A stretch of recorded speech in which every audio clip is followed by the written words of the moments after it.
Welcome back, everybody, to this week's episode of the Standing Room Only podcast. I am here with Healy, myself, Goose. We are at episode number 26. We have a special Cinco de Mayo special. I hope everybody's having a good day. Everybody had a good week. Of course, as always, make sure you are following us on our podcast. If you are not, if it's your first time listening, welcome. If you've been listening, thank you for rejoining us.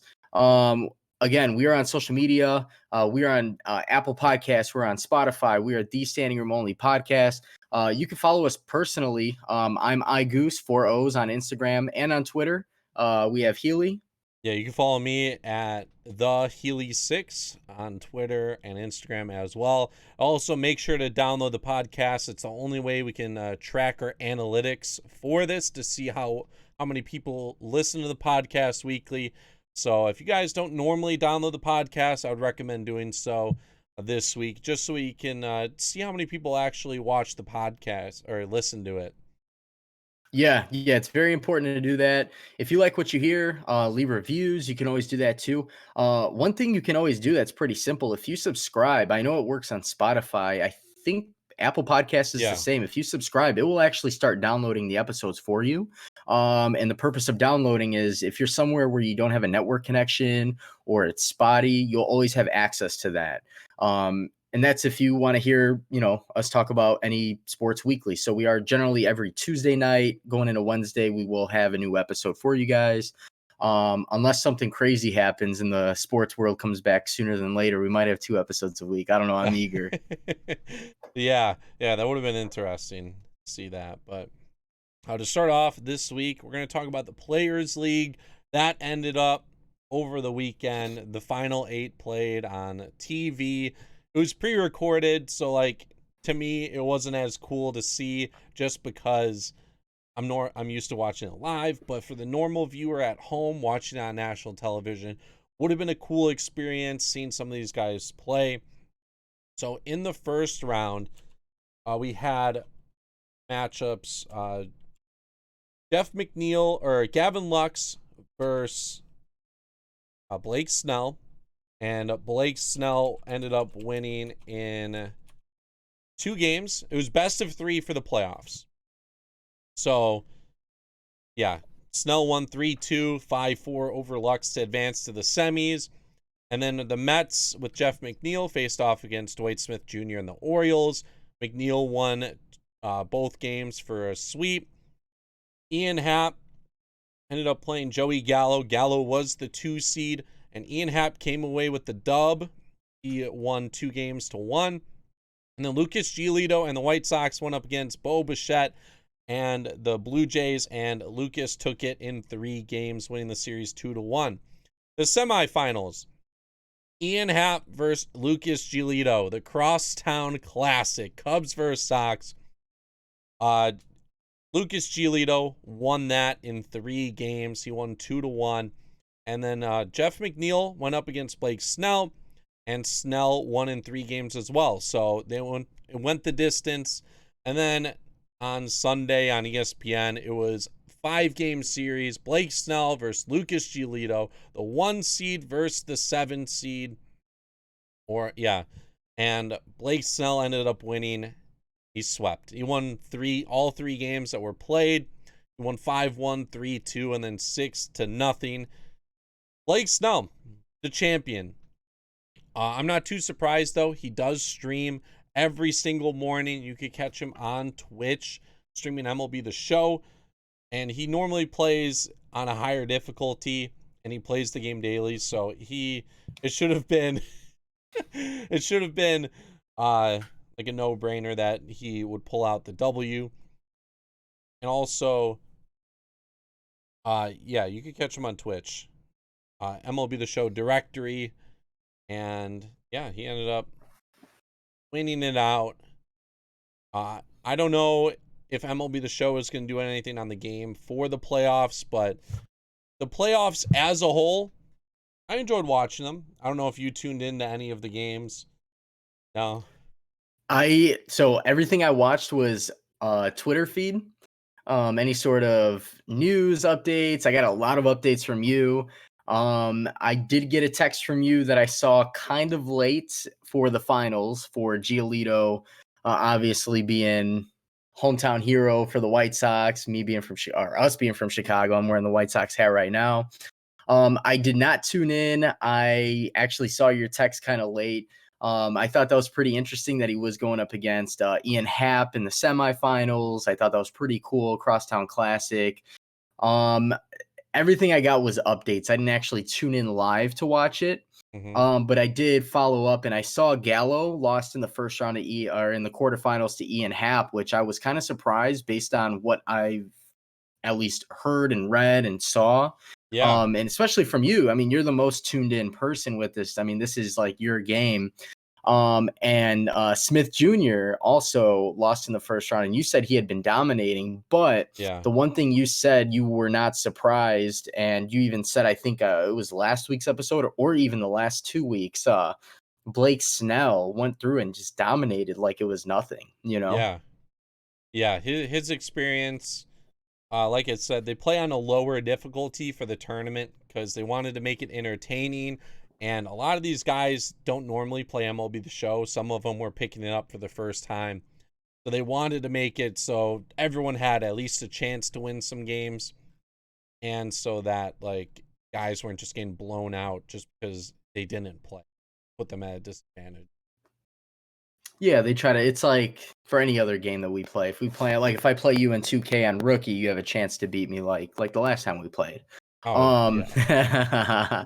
No. So, I mean, as far as this players league, I mean, it was pretty successful, and I think it's setting up, especially right now without having any sport, like live real sports going on. Well, kind of, sort of. I think it's pretty interesting, and I like what they did with it. Esports is and has been kind of slowly working its way into the world of ESPN, and obviously it's huge in the gaming world and with electronics and whatnot. But as far as this players league, I mean, Healy, you're the man, Mr. MLB The Show himself. Do you think you would have a chance against Blake Snell in a Oh, series? well, I think easily I would. He's gotten better. So I'm Okay. not going to write myself off to win every single game. But I still think I would have a chance at beating him on MLB The Show. It's not Good. as great of a gap, I think, but I still think I would pull out. Like if we played a 5-game series, I'd probably win 3 out of 5 games. Full 9 inning Okay. games. You would take the series. Yeah, I would win 3 of 4 games in a 5 games. Okay, that's good to know. We're gonna keep this clip, and we're gonna get him to play you. Yeah. So, Yeah, we will but no, see. I was gonna say, I mean, to me, it was very. I like what they did with it because we obviously saw the 2K league with the NBA players, and then the MLB, and then Madden had their own, which is pretty awesome. I don't really know what other sports out there would have their own. Would there be like a golf tournament? Does Tiger stream? Racing's done that. Racing would be Yeah, okay. they have Okay, iRacing, which is the most realistic thing ever. Insane what they do in that.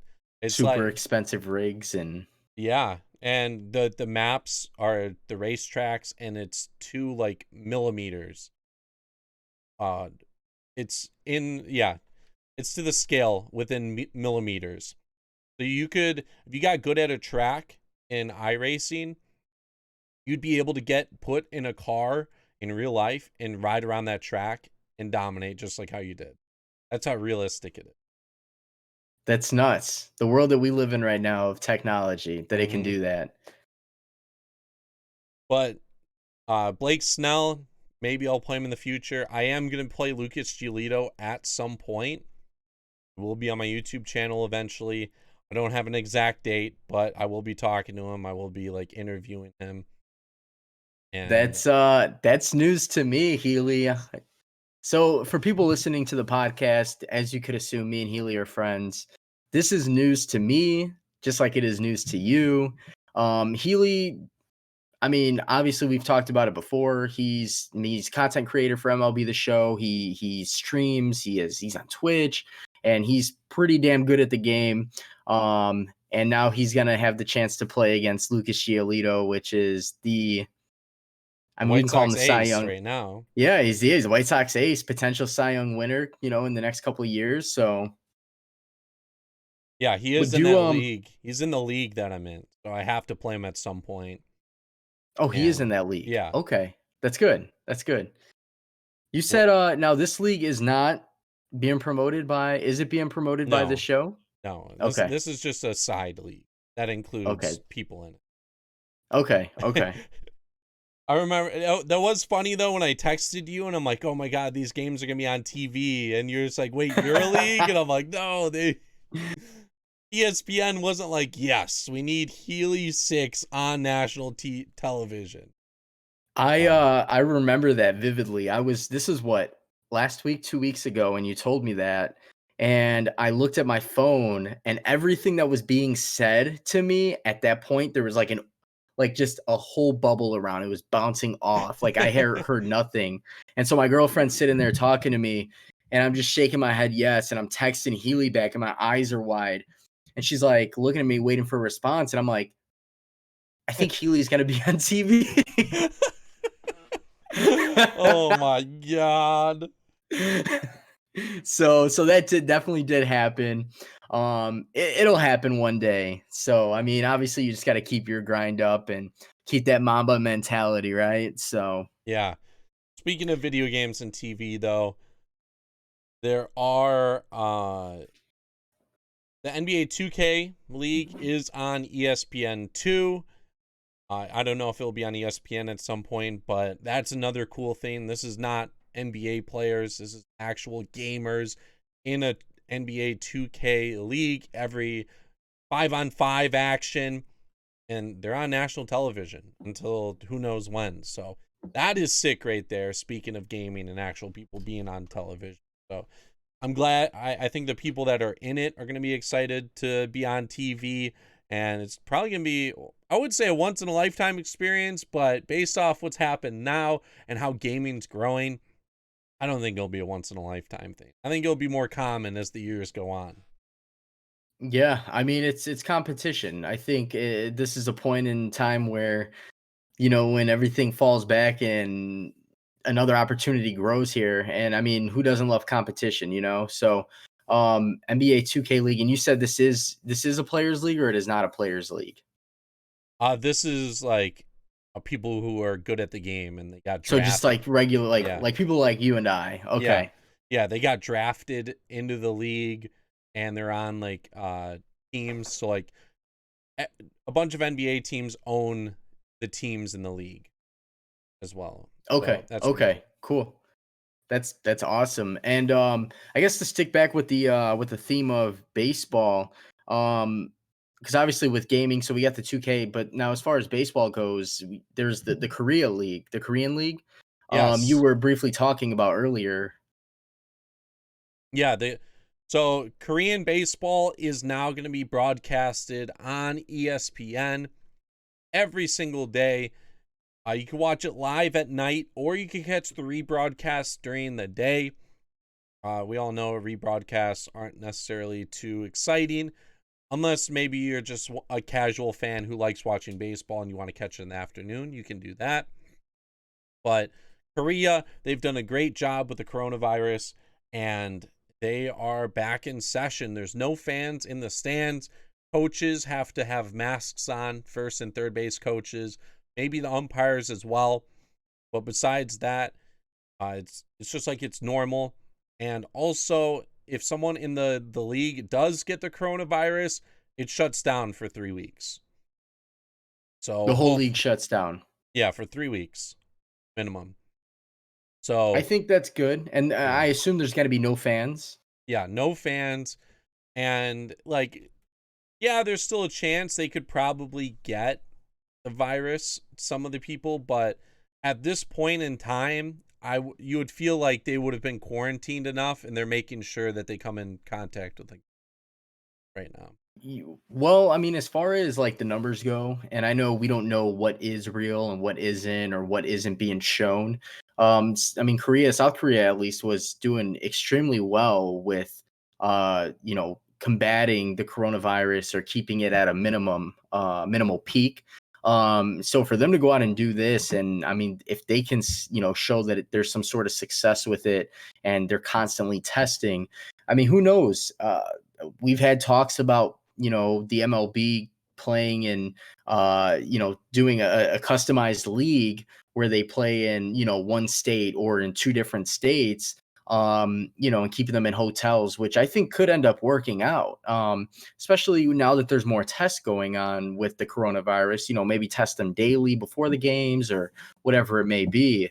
I think it's a good idea, and I'm excited to see what this Korean league offers. It's first taste of baseball in quite a bit. So Yeah, I was doing my research yesterday. Well, we'll get into the dates and stuff now. So it is on ESPN. If you want to watch it, I watched it last night at midnight my time, 1 a.m. Eastern. Rebroadcast went live today at 3 p.m. Eastern. All these times are gonna be Eastern. So tonight there's another game being broadcasted. Unfortunately, it's at 5:30 in the morning. You could watch the rebroadcast of yesterday's game tonight at 2:30 in the morning. The live game's at 5:30. And then if you missed that or don't want to wake up, you can watch it at 2 p.m. And the remaining days, well, the next couple days, it's 5:30 in the morning if you want to catch it live. And then Saturday, it's 4 a.m. and Sunday, it's 1 a.m. So you want to stay up a little later, Sunday might be your best bet to watch it live. But with that said, I did my research yesterday on what team I wanted to root for because I wanted to pick a team and get invested into this league a little bit. I'm going to go with the Kiwoom Heroes. I liked what I saw from them. And they do have a couple former major leaguers. They have, take a look right here. So the best home run hitter for that team last year ended up being Byung-Hun Park. I don't know if you know who that is. He played for the Twins at one point. Byung-Ho Park. He ended up playing in the major leagues at some point, but last year he hit 33 homers. And I heard that they had a 6 shortstop, so I decided to go with the Kiwoom Heroes. There's 10 teams in the league. The top 5 make it to the playoffs. It's pretty much like normal baseball, except there are ties after 12 innings. okay, so they don't keep playing for 4 or 5 hour games. No, 12 innings, the max it goes. And yeah, hopefully it plays well. I watched it live last night. It was fantastic to watch live baseball. Even though it was Just Korean, in yeah. general, or they were that good? There were some runs scored. The game I watched, I believe it was 4-0, 5-0. There was a couple home runs. And just in general, watching baseball, being able to hear the pitches being thrown, see people move around, have a good time, and just the atmosphere of seeing live sports. All we're seeing right now is stuff that's pre-recorded, and we already know the results. Yeah, I look forward to one day a week on Sundays, and that's to watch a documentary. Yeah. Documentary that we're all very familiar with at this point. But um, yeah. I mean, a 10-person league or 10-team league. I'm sorry. Um, I think I'm probably gonna tune into it. I mean, if it's gonna be daily, I'm probably not gonna stay up to watch the leagues that are the games that are on late. Hmm. But I'll definitely try to catch some sort of baseball. Maybe see if they have a FanDuel for these guys. Oh, they do. There's FanDuel and DraftKings for this. Oh, I'm sold. So yeah, the Sunday game at 1 a.m. It's technically Saturday night, and it's at midnight. So, just so you know, with that, catch that game. Yeah, there is DraftKings for it. There's a couple former major leaguers in the KBO. I'll read them off right now. No one too spectacular. There is like Chris Flexen. He made a short stint. Nick Kingham. He had a short stint. Ben Lively might be a name that you remember. Dan Straley pitched a little bit. Mike Wright. And then the hitters, you got Aaron Altair. He played with the Mets. He also played with the Phillies at one point. Dixon Machado was in the league. And then Tyler Saladino. He was in the league for a little bit. Tyler Saladino was he was White with the White Sox. Sox organization. Yeah, yeah. Yeah. He's on the Samsung Lions at the moment. Not too many foreign players in these leagues. They only have a certain amount of foreign spots so that these leagues just don't get overrun with foreign players. And also, a lot of the good players that played in the majors, they go to like Japan. So, Korean baseball a little lower than the Japanese baseball league, lower than the major leagues, but it's still a fun league to watch so far. Okay. Well, I'm still hoping the MLB comes back sooner than later. But in the meantime, for any sort of baseball, I'll probably end up tuning in. Maybe during the day. I'm not sure. You said they do have replays during the day. Yeah, during the Okay. afternoon. Yeah. So we'll have to tune in. I don't know about you, but I need some sports in my life. Oh At yeah. least some like somewhat live sports, right? Yeah. other than video games. Don't get me wrong. The gaming's cool. I love the gaming community. Obviously, I like to game. But some live baseball action. If you just love baseball, you can just watch any game generally. But seeing some sort of competition, and obviously you said some players that were in the MLB, so I think that'd be kind of fun to watch, especially with where the world's at right now. So Yeah. If anyone does watch the KBO, hit us up on social media. Let us know what team you're gonna root for, or what players you're gonna watch. Or if you guys do yeah, follow the KBO in general, hit us up with some knowledge of it so that we can get more invested and learn more about it. yeah. I mean, let's definitely try to stay interactive with that. We'll at the end of this or by tomorrow, we'll have a maybe not a poll, but we'll have like a Twitter and an Instagram post. So if you guys want to give your 2 cents on what you think of the league, if you're excited, if you don't care, whatever it may be, give some sort of feedback. But we want to hear what you guys have to say, and we'll see if we can try to pick your brain on the situation too. Mm-hmm. But as far as baseball goes, I think that's pretty much it. There hasn't been really any news compared to what we were hearing in the last couple of weeks with this customizable league, which we touched based on. I don't think it was last week; it was a week before. With doing two different leagues, two different divisions. We'll have all I know is we'll have the Cubs and the Sox in the same division, which would be awesome. You have a crosstown rivalry going on. We'll have more games. So we'll see what happens with that. We don't really know. I don't think the world really knows what's going on as No. far as the near future or even the far future. So we'll just obviously we'll keep in tune with you guys. Hopefully by next week we'll have some more news as far as baseball goes. Yeah. There I don't really think we had much. There hasn't been really much with the NFL. No, we Did just we have to touch? talk about Trubisky and his option being declined. Yeah, he got his option declined. I think it was just a couple of days ago. Healy, what's your thoughts on that? I know I have my personal opinion on it, but I want to hear what you got to say. So to me, I think it makes sense. My dad was telling me that they still could have cut him next year at like no cost or whatever. I don't know if that's true or not, but I think it's the good decision. So if they accepted it, and let's say Nick Foles outplays Mitch Trubisky for the year, and Mitch Trubisky rides the bench, they would have been stuck with that money. But now that they've declined it, if Nick Foles plays bad, you could get rid of him next year, no cost. If Mitch Trubisky plays bad, you don't have to worry about re-signing him. And let's say if Mitch plays well, then you can re-sign him. This is like another opportunity for Mitch to try and get to his full potential. This is probably his last shot at being a starter in the league, and he needs to prove it. So he already has this is his last year, so it's a contract year.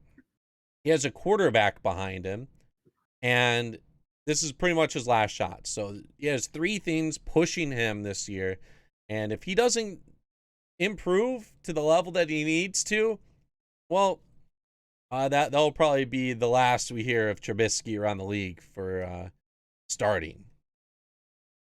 Yeah, I completely agree. I've dissected this whole situation at so many different angles and can't really agree anymore on the decision that the Bears made as being a great decision. As you just said, if Trubisky comes out, he has a reason to ball out.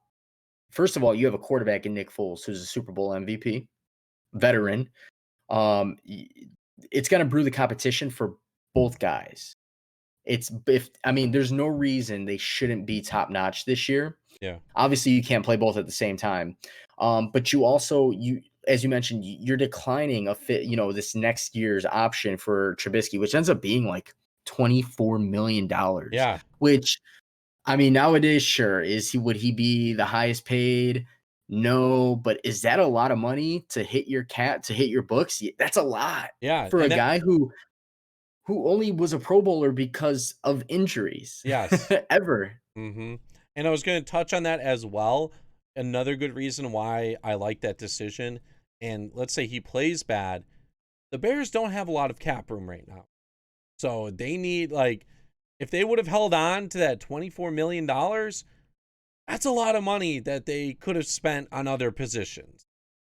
Any other position, you can sign somebody. You can sign almost anybody for $24 million. Literally almost anybody you want in this league.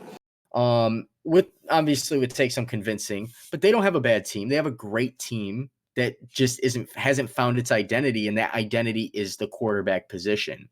The running game, we still have to wait and see because of David Montgomery didn't show out like they thought, and Tariq Cohen is kind of taking the back seat, kind of, sort of, at that running back role. But I still think they're solid there. It's obviously going to come down to which quarterback's going to step up to take that starting role, and is he going to step up while in that starting role? Because we've seen it happen where quarterbacks, you get 4 or 5 games in, and the coach is sitting there scratching his head, and he's like, man, all preseason, all summer camp long, this quarterback's been showing out, but man, I think I should have started Trubisky, or man, I should have started Nick Foles. And they make the change 5, 6 games in, and all of a sudden it might be too late. Yeah. But as we saw last season, Ryan Tannehill was playing backup to Mariota. You had 2 solid options because we didn't know what Mariota we were going to get from the Titans. And obviously we got the Mariota that we've been seeing, not the college Oregon Duck Mariota who was supposed to be great in the NFL. And so finally they said, you know what? There's competition behind you. Let's go ahead and throw you in. So I think that the Bears are in a really good position, not only as far as the salary cap goes, but for the whole concept of the competition. Both guys are going to want to be out there. They're playing for one, you're playing for Chicago, who should be a playoff team. Especially with the new playoff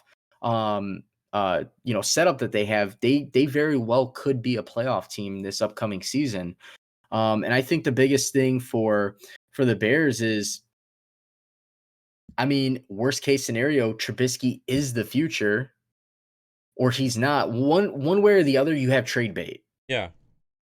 Middle night, maybe week 9, week 10, you're like, wow, Trubisky actually showed out.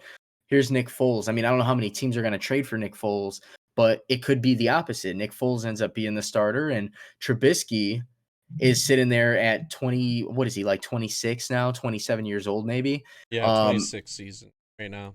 Yeah, so he's 26 years old. Who's to say some team isn't like, you know what? Let's throw a couple of late draft picks to you guys for Trubisky because he's still young and we can still mold him into our scheme of things. So there's so many different options that I was thinking of, and it was just perfect that they did not extend the that option for him, and they declined it. And I'm excited. I'm a Packers fan wholeheartedly. And, obviously they had a questionable draft, but I think the NFC North is a very, very dangerous division. And I think the Bears have a lot to show for this year, and it's going to be at that quarterback position. And let's say Mitch does play decent enough to keep the job and they decide to re-sign him. They declined $24 million. They could probably sign him then for a little less than the 24 per year. Yeah. Exactly. But exactly. like you got guys like Carson Wentz, who signed $32 million per year. Kirk Cousins, $28 million per year. Jared Goff, $33 million per year. Matt Ryan, $30 million a year. It just doesn't seem like you'd get less than 24 for. I don't know. They'll just have to see. They're kind of betting on Mitch to get better and for him to sign back with the Bears. But we'll just have to see. I'm not. I know Chicago hates Trubisky. Chicago is a very tough. I mean, if you guys don't know, Chicago, I feel like is the toughest city to play in for any sport. We've seen it through Derrick Rose, who got hurt in the city, was kind of didn't really have his back, and we've seen so many other teams and players, primarily the Chicago Bears, because Chicago loves their football team. But I think for Trubisky, he has the talent. I've always thought he has the talent. It's just the decision making. His IQ isn't quite right. But I mean, who's to say that doesn't change over the course of a year, a couple years under Coach Nagy? So we'll see. Yeah, and hopefully football starts up on time. Yeah, like you said, don't think there's much else with the NFL, so we will transition over to the NBA. We'll talk about The Last Dance first. I watched it yesterday. I did not watch it when it aired. I decided to watch it yesterday, and I cannot wait for this Sunday to happen. Or whenever I'm gonna watch. I did not watch it this past Sunday as well. I actually just got done watching it before we prepped for this week's episode. Just busy with work and birthdays over the weekend. My takeaway is it gets better and better. Oh, yeah. I just don't. I mean, I love the fact that Kobe was interviewed for this the show before obviously he ended up passing away. They didn't do too much. They didn't try to make it about Kobe the whole episode, but in the little bit that they did, they pinpointed the fact that Jordan and all these guys were like, even the announcers were like, oh, he's the next to take the throne. Yeah. And obviously we saw Kobe. We didn't really watch too much of Michael. We watched Kobe and LeBron, right?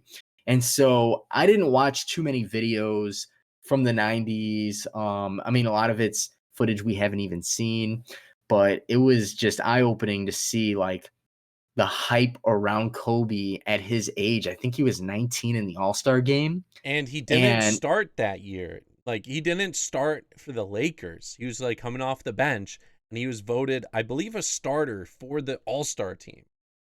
He had that much hype around him. He played excellent. And it was funny because the veterans were making fun of him in the locker room. The East team, they were like, "Oh, he thinks he's all that.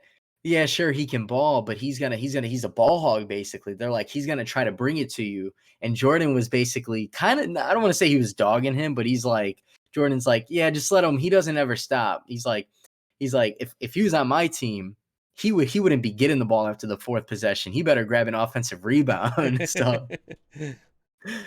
So I thought that was hilarious, and I love that they did integrate Kobe because Kobe was part of that era. I mean, he was part of the late 90s. He was with that Lakers team that took over the throne from the Bulls. So and won a three-peat. My favorite thing from the Kobe segment was when Kobe was like, "Without Michael, I wouldn't have 5 championships," and how like they both talked about how much of a mentor Michael was to Kobe and how much like of Kobe's game he admitted he pretty much got from Michael. He mimicked Michael pretty much to a T. He practiced with him. He got shown the ways and he embraced it. I mean, I've seen videos before of the turnaround fadeaway and a couple of different moves that like go-to moves that Michael would do and Kobe would do spot on. And I was always amazed by that. And I think that's the biggest thing with the takeaway from Kobe is he was always a student of the game who mastered everything he was taught. And the fact that Jordan, and I didn't really know too much about this, the fact that, him and Jordan talked during the All-Star game or, whenever they could. And he's like, hey, when you're doing this move, you got to do it this way. And Jordan was never, ever worried about telling his secrets. Yeah. Because Jordan would be like, I'm going to tell you how to do it, but you're not going to do it like me. And that's what I loved about Jordan. And that's where the Mamba mentality kind of formed. That's what I'm learning. And it just the passing of the throne without the cockiness, and it's just the quiet passing was great. Yeah. Great. And Kobe mentioned how he asked Jordan during the All-Star game how to do a move, and Jordan told him right there. Jordan told him, he's like, you know what? And Jordan even said, he's like, I'm not gonna. He's like, he's a student of the game, and yeah, and he even said after the game, he told Kobe, he's like, if you need anything, call me, because that's just Jordan was. I don't want to say Jordan had to learn from anybody. Like, Jordan came into the league, you had the Magic, you had the Larry. Jordan was just super freakishly athletic, and he can shoot. He can do everything. He can play both sides of the ball. And I think that's nonstop. And I think Kobe, being as young as he is, and actually asking Jordan, being as young as you are, I mean, being 18, 19, even 20 years old, to go up to somebody like Jordan, you don't have that. A lot of people don't have that mindset. They're not going to say, Jordan, teach me this. Kobe was a student of the game. He wasn't afraid to show it, even though he was as talented as he was. And that was the best part about it. He was a sponge. He was a sponge. And I think that was probably one of my favorite parts of the episode, even though, like I said, they only talked about it for like 10 minutes, 15 minutes at that. I think it was less than 10. Less, yeah. That was a short segment. They went on to talk about I think the third championship was the second episode. It was episode 6. The first one was talking about the Dream Team. That episode was sick. We got to see some of the footage from the scrimmage, famous practice. We got insight to it as well. A bunch of people talked about it, and they also talked about how Isaiah got exiled from the team. And it wasn't just because of Jordan. It was because Isaiah Thomas was just a piece of shit to a lot of people in the league, and they didn't like him. It was that bad boys mentality. He would there's not a bad blood with Isaiah Thomas. And you know what? I give Jordan props, because he never said, oh, I don't want to play with Isaiah Thomas. I think he was asking, when he was literally just asking. He's like, oh, who's playing? And so they were like, oh, it's not who you think. I think deep down Jordan I think he still would have played. Yeah. But it wouldn't have just been Jordan who would have been had a bad taste in their mouth if Isaiah Thomas was to play, just based on the beef he had with Pippen, Jordan, Magic. He got into it with Larry Bird. He got into it with Larry Bird was in the East with him. So it was they said almost half the team had some sort of beef with Isaiah Thomas. And don't get me wrong, talent's everything. But when you're coming, especially the Olympics, you're representing the country, or even a team, any sort of team. Yeah. You don't want the family feud. You don't want that. And I guarantee you that scrimmage would have went completely different. That practice game that they had, Isaiah Thomas in the mix probably wouldn't have finished the game. No, and I think their chemistry wouldn't have been as good as it was. They would have won. They would have won regardless. That team was just ridiculous. And I thought it was interesting to see. I thought it was hilarious that Magic Johnson was talking as much trash as he was during that 5-on-5, and slowly got quiet as Jordan was like, hold on. Yep. Jordan took over. Jordan took over, and the ref called a foul. And I don't know, was it Barkley or was it Magic that just tossed the ball into the top of the stadium? That was Magic. And he said, oh, they must have brought Chicago Stadium to the practice game. And I thought it was hilarious, because that's just goes to show the switch that Jordan had, playing with I mean, guys who we consider the greatest of all time, Karl Malone and Pippen, and the fact David that they took Robinson. over. I thought it was hilarious that they were on the bus after the game, and they were all dead quiet, and Magic was finally like, well, I guess we shouldn't have woke him up. Yeah. And then they were all cool after that. And they were cool after that. So, one thing I always heard growing up was Jordan and his gambling problem, and there was a lot to be said with that, and I didn't realize how much he did gamble, and I don't think it's a problem because, like he said himself, he's like, I just do it for fun. Yeah. I mean, he's got the money to blow. For the money he's spending, 50 grand to him might only be $100 to us. It might be a couple $100. So it's not really a big deal. So I thought that was pretty interesting to see. And Sam Smith being the writer, who I am familiar with because he writes for the Bulls, to write that book about Jordan and, oh, he's not everything it seems. He's not as perfect as he seems. There's always drama. He's an ass and, all this other stuff. So they kind of shed light on I don't want to call it a negative because it wasn't really a negative, but the how the media weighs down on a player. Yeah. Because that media weighed down a lot on Jordan, and it kind of makes sense as to sometimes how our generation of players kind of are like, I'm just here so I don't get fined. Yeah. So I thought that was pretty interesting to see too. Yeah, I do want to talk about the gambling, but I did not want to skip over. I want to talk about something with the Olympics still. Former teammate of Jordan and Pippen, who helped out with their championships, Tony Kukoc.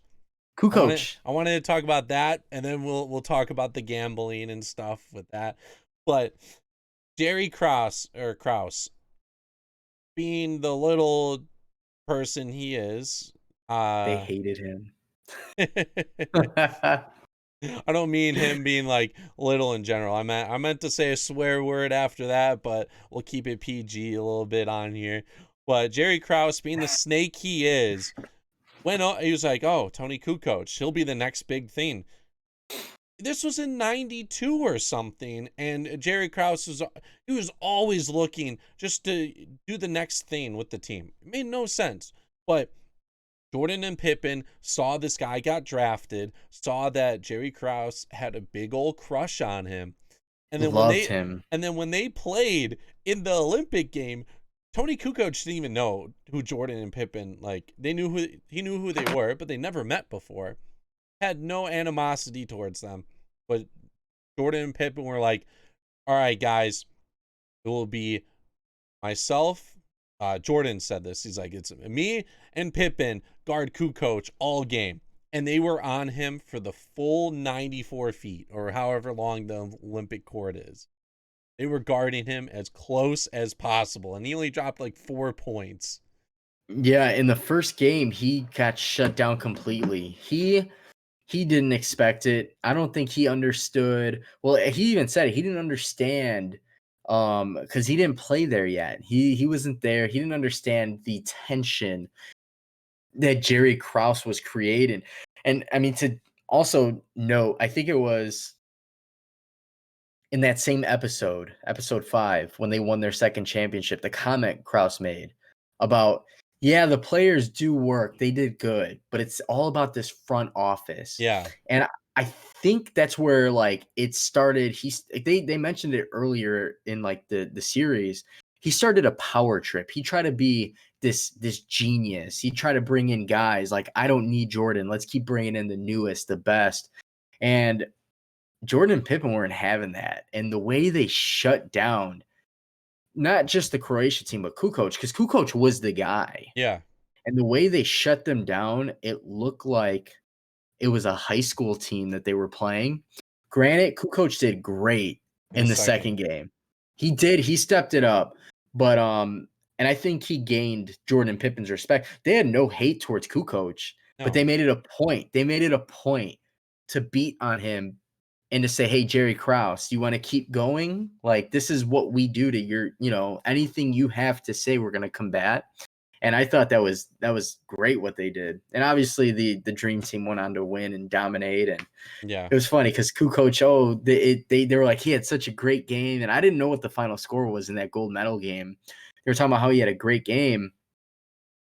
And they still ended up winning by almost like 15 points or 20 Yeah. points. So They won by quite a bit. yeah. But yeah, going back to the gambling, it was definitely cool how they had an insight for that. And like you said, Sam Smith wrote a book which put it out into light. There wasn't social media back then, so everything you read was in the media. Jordan was always a good guy in the media. He made sure to do his job, looked well, and then all of a sudden Jordan's super successful, and this thing that comes out, and it somewhat tarnishes him a little bit. Looking back at it now, it just makes him look like a normal person in a sense. He even said it in there that he was like put on a pedestal, I believe. And yeah. yeah, and people like wanted to be like him and everything. And yeah, I don't know how much it was of a problem. I think he even said in the documentary as well, he was like, if it was a problem, I want to have a house. I want to be in the NBA. I want to have a job. I don't want to have any money. But he did. He did have money. And He had it all, and he knew that. He knew what he was doing, and like you said, he was put on a pedestal. Everybody wanted to be like Mike, and he said it. He's like, I didn't sign up to be a role model. He's like, sure, he was given that position, but he's like, my focus is the game. He's like, does that make me want to lose followers? And oh, actually, that's when they started talking about politics. oh yeah, Because they kind of tied in, oh, he's got a gambling problem. And during that same time, there was the whole, who are you going to vote for? Are you going to support? And he made the comment about, oh, Republicans buy shoes too. yeah, But he wasn't saying I support the Republicans. He was just saying, like, I'm not going to sit here and endorse anybody. He's like, I'm focused on the game. yeah, and And myself. so, yeah, and the whole thing just started to look bad for him. And his words were, look, I'm not here to be a role model. He's like, if you are looking at me to be a role model, he's like, that's fine. He's like, but if I might lose some followers if that's the case. I'm not gonna do he's not a puppet for anybody. Yeah. And with that being said, like the whole gambling and stuff, we saw him betting with quarters, with the security in there. Next week's episode is going to be him going to the White Sox and playing baseball. Yes. I also believe so his dad wanted him to play baseball. His dad was also talked about in the episodes recently. I also believe in the next episode we will talk about how his dad got murdered and died. We don't know why that fully happened. Some people speculate it was due to gambling debts. Gambling. But I'm a firm believer. I think this is true. Conspiracy theory for Michael Jordan. The reason why he went to play baseball wasn't because, I don't know, they won't ever reveal this in the documentary, but the reason why he went to play baseball wasn't because of his dad. It was because he got caught with the gambling and stuff, and it was either David Stern suspended him for a year and made the league look really bad because their best player is gone for a year, and the NBA was not in like too good of a position. I think that was the case over him going. It very well could have. I would not be surprised if that's the case. But like you said, we'll never know. That'll always be a conspiracy theory forever. Because who's to say it wasn't, hey, we suspended you, go play baseball, but we're not going to tell anybody. Yeah. Yeah. Usually it's for the media, it's for the public, but yeah, I think they would have been like, if you keep playing, we're going to have to suspend you. Otherwise, if you go away for a bit, this will all just get blown underneath the rug. Well, yeah. I mean, gambling, it's a big thing with Major League Sports. Obviously, we have the history of Pete Rose, who should be in the Hall of Fame, and but he gambled, and there's other guys that gambled. You had the Black Sox scandal back in the 20s or late 1918, I believe. Yeah. So I wouldn't be surprised if that was the case, and he was public about it. I mean, he had to testify at a court case to say he paid a $57,000 check to this guy, to say, no, I actually owed him gambling debt. That's why I paid him this. So he definitely was a bit of a gambler, to say the least. Was it a problem? To the average person and 98% of the world, yes. To him, no, because it's petty change. It's, so I wouldn't be surprised. Yeah. That I can't remember exactly what else the preview showed. I just know that this weekend it is going to be talking about the White Sox for one of the episodes. We'll also probably talk about the return as well. But I like how Probably two episodes, I like what they're doing with, they're kind of going with this final season, and then they're also are going through his whole career in general. Yeah, the transition. They keep going back and forth. Yep. This is episode 7 and 8, the second to last weekend. In the 97-98 season right now, they are entering the playoffs, so there might be a couple series talked about. It'll probably be, 7 will probably be the first round, then the second round is 8. The conference finals is episode 9, and then the finals is episode 10. That's more likely what it's going to be. Yeah, with some retrospective stuff. I love how they're transitioning back and forth between the years. I thought the idea at first, like when I first heard it, it's like, oh, they're going to go back and they're going to keep going. Like for any other documentary, I don't think it would work. But the way they're doing it, and they keep showing the timeline, and everything's relevant, all I can say is I'm looking forward to 7 and 8. That's all I know. So we have 2 more weeks left. So I don't know. It's a Netflix original. It's not on Netflix yet. I think it's going to be. If you're outside the US, you can watch it on Netflix. I thought it originally was on Netflix, but no, if you have ESPN or like the ESPN app, you can watch it. I think it's for free online, but I could be wrong. I think you have to have ESPN. Otherwise, if you wait until the whole series is over, you can then catch it on Netflix. They're going to throw them up all as once. I think they're just waiting for this whole thing to be over, so ESPN gets their viewage and then their viewers, and then once it's over, available to people in the US as well. Yeah, which makes sense. I mean, if it all went on Netflix or even per week, I'd probably just end up watching it on Netflix. I know people who are waiting to watch all. They're going to binge watch it in a day or maybe in a weekend, which is more realistic. I think it's a great idea because when it ends, I'm like, another week, Yeah, we need other sports to come back, because otherwise, after these next 2 weeks, there's going to be nothing to really talk about. I'm going to have to find things to do on Sundays when instead of just kicking. I'm still going to kick back. I don't know. Maybe I'll start up a 2K league or something. I'm only on Xbox right now, so we'll see about that. But I'm super excited. I'm more educated on not just 90s or not just Jordan, but the 90s era and the cultural swing because of one guy. He's a man above, I don't want to say he's above anybody, but God damn, he's an icon, man. He's an icon, and his mentality is one thing, his physical skill is another. And I've always said I love LeBron, but just you can't compare. You can't compare. It's like everything stemmed from Jordan. Yeah. Kobe stemmed from Jordan. LeBron stemmed from Jordan. It would have been cool to see LeBron and Jordan play. I would pay a lot of money to see that both in their prime. A series, a 7-game series. I would do so many things to be able to see that.